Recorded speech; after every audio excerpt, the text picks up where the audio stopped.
Think gadget reviews, news, and all about it.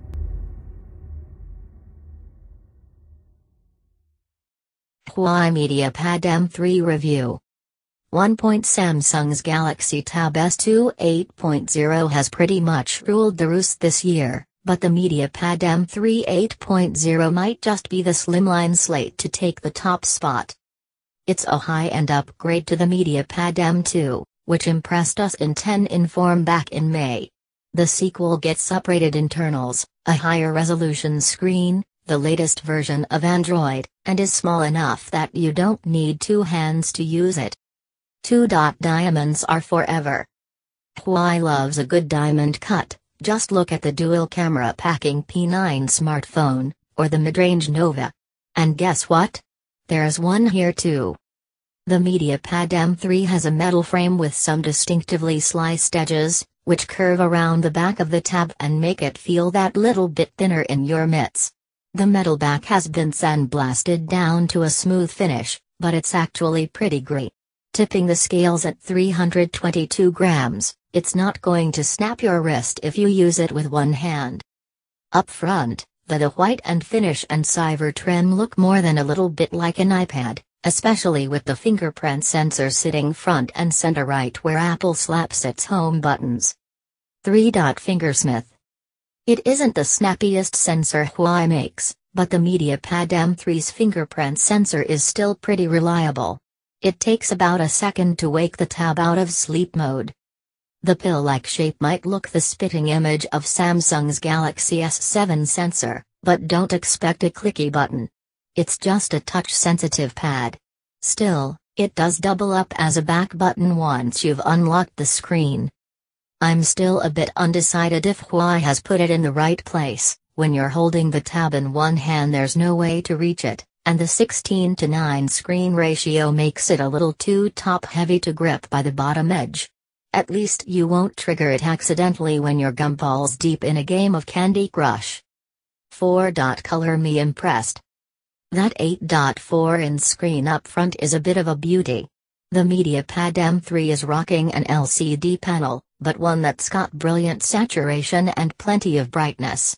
It really helps photos and videos make an impression. It's got a glossy finish, which might help give colors some extra punch, but also catches the light like a mirror. Plan on heading outside? You'll want to find some shade to avoid reflections. It does at least have an ambient light sensor, something that's rarer than hen's teeth on most Android tablets, so it'll automatically boost brightness when the sun's shining. The 2560 by 1600 resolution makes the M3 stand out over cheaper Android tabs, too. It's got a few more pixels than a standard QHD screen, and even if you won't be able to tell without a magnifying glass, it's still pin-sharp. You won't miss out on any details when swiping through your holiday snaps. 5. Sound off. 1, 2. The M3 has great audio to match the killer screen, with speakers at the top and bottom edges for stereo sound. They're offset, too, so you won't block them with your hands when you're holding it in landscape.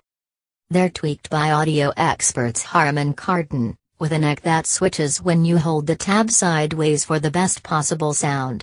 Whichever way you hold it, though, these are some of the loudest speakers you can get in a tablet. 6. Pretty fly for ME. The M3 comes loaded with the MU skin on top of stock Android, which means it's packing all the same tweaks, changes and odd quirks as Huawei's smartphones. Custom icons, a new notification tray and some aggressive power management all make an appearance, and there's no app drawer, everything just gets dumped on the home screen. There's plenty to customize, though, so if you don't like something there's a good chance you can change it.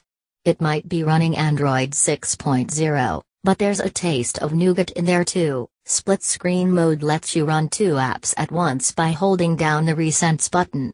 Not all apps support it, but it's still a handy inclusion that makes a lot more sense on a tablet than on a phone. 7. Smile for the camera. The 8MP rear snapper isn't going to blow you away if you've got a remotely modern smartphone, It's got a fairly wide f/2.0 aperture, but it just can't capture enough detail once the sun goes down. Low light shooting ends up with a mess of noisy photos, and there's no LED flash to step in and save the day.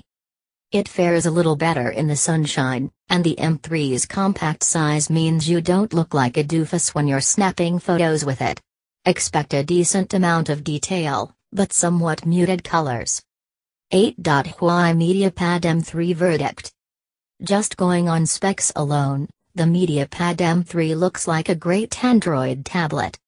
There's not much else out there at the top end, with Samsung's Galaxy Tabs hoovering up most of the people that refuse to jump ship to iOS and the iPad, but this could have what it takes to carve out its own little niche.